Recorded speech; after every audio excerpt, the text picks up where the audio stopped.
Welcome to this short presentation on Programmatic Certification under the Climate Bonds Initiative Certification Scheme.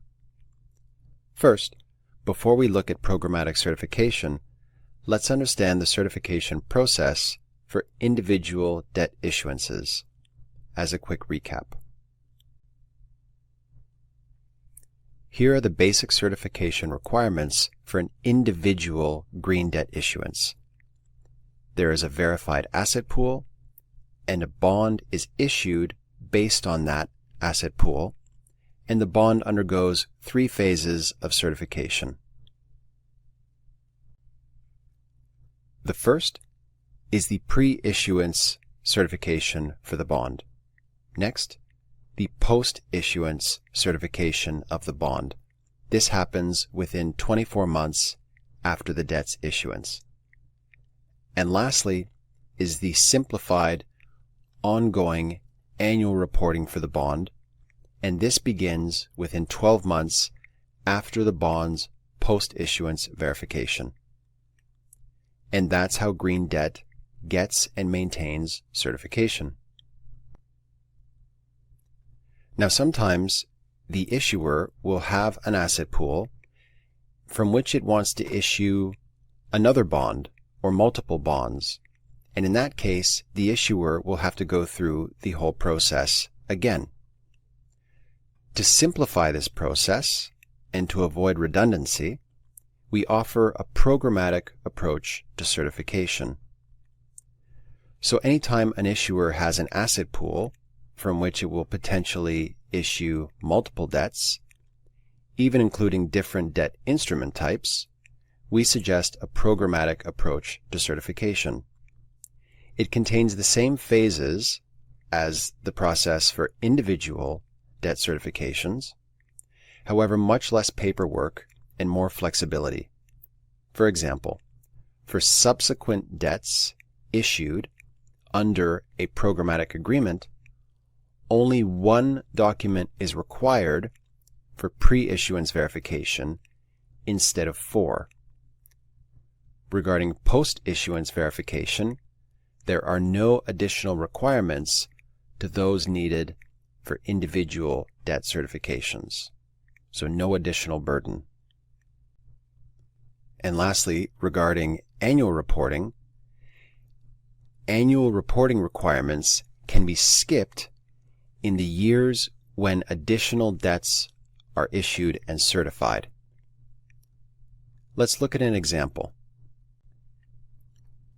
First, the issuer identifies a pool of eligible assets that will be verified, and from this pool of assets, the issuer will issue its first debt.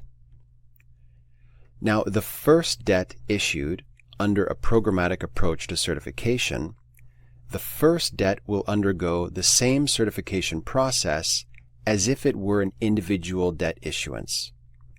So in this case, as with an individual debt issuance, 4 documents are required for certification: a pre-issuance verification report, a green financing framework, a climate bond information form, and a signed certification agreement. Next, post-issuance verification will be done within 12 months after the debt is issued. Note that this is 12 months and not 24 months as it is with individual debt issuances undergoing certification. Once we receive the post-issuance verification report, post-issuance certification is given. Now on to annual reporting. Normally, for an individual certification, a simplified annual report for the debt is required 12 months after the post-issuance verification report. And for programmatic approach, it's the same requirement, however, there is additional flexibility. Let's say, for example, that the issuer is going to issue another certified debt within 12 months of the post-issuance verification report that it had completed for the first debt. In that case, under a programmatic approach, the issuer can skip the annual report requirement for the first debt. Also, all the issuer has to do to issue a second or third or fourth, and so on, for additional debts to be issued and certified, all the issuer has to do is submit one document for the debt, the Climate Bond Information Form, which is our simplified spreadsheet. Once we receive that, pre-issuance certification is given for the debt. So now in the example, the issuer has 2 debts issued from the verified asset pool. 12 months after the first post-issuance verification report, the issuer will get another post-issuance verification report completed, and this post-issuance verification report will cover all of the debts in the program, and that's why the annual reporting can be skipped, because the verifier will be confirming ongoing compliance of all of the debts in the program with the climate bond standard. Now here in the example, at this phase here, the issuer would have 2 options. The first option would be to issue another debt within 12 months. Let's say, for example, that this first bond was certified and was issued on January 1st, 2022. The post-issuance certification was completed December 31st, 2022. So 12 months after. Because the issuer issued another debt, the annual reporting could be skipped. This second debt, let's say it was certified and issued on January 1st, 2023. 12 months later, December 31st, 2023, the post-issuance verification report was submitted and certification for post-issuance was confirmed. Because the issuer wanted to issue another debt, here, again, the annual report could be skipped.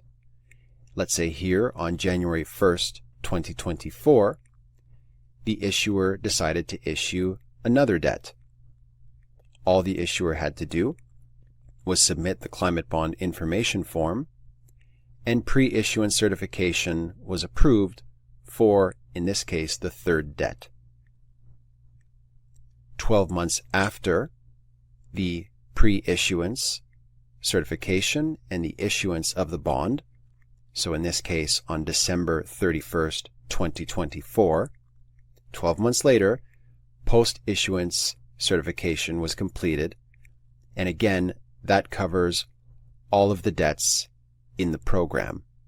Again, with this last post-issuance verification report, the most recent one, the verifier confirms ongoing compliance of all of the debts in the program with the climate bond standard. Let's look at the second option.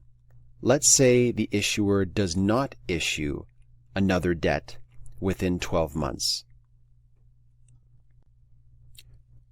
So using the same dates, let's say the first debt was issued on January 1st, 2022. Post-issuance certification was completed on December 31st, 2022. Because another debt was going to be issued, the annual report was skipped. This second debt was issued on January 1st, 2023. Post-issuance certification was completed on December 31st, 2022. But then the following year, no more bonds, no more debts were going to be issued. In that case, the issuer completes an annual report for the entire program, all of the debts in the program, and will do this every year until the maturity of the bond. Again, this annual report, it's a simplified version that we require. and it covers all debts in the program, and this has to be done 12 months after the most recent post-issuance verification report. And again, this is only when no new bonds are going to be issued. A link to a template for our simplified annual reporting requirements can be found at this link here. And that's how programmatic certification works. If you're interested in aligning your green debt issuance with independent, best practice, science-based criteria, then we'd like to welcome you into our network of verifiers and issuers. We'd like to thank you for watching this short presentation, and if you have any questions, we ask that you please take them to your Climate Bonds Initiative regional representative. Or if you don't have a regional contact, please email us at certification@climatebonds.net. This is the end of the video. Thank you for watching.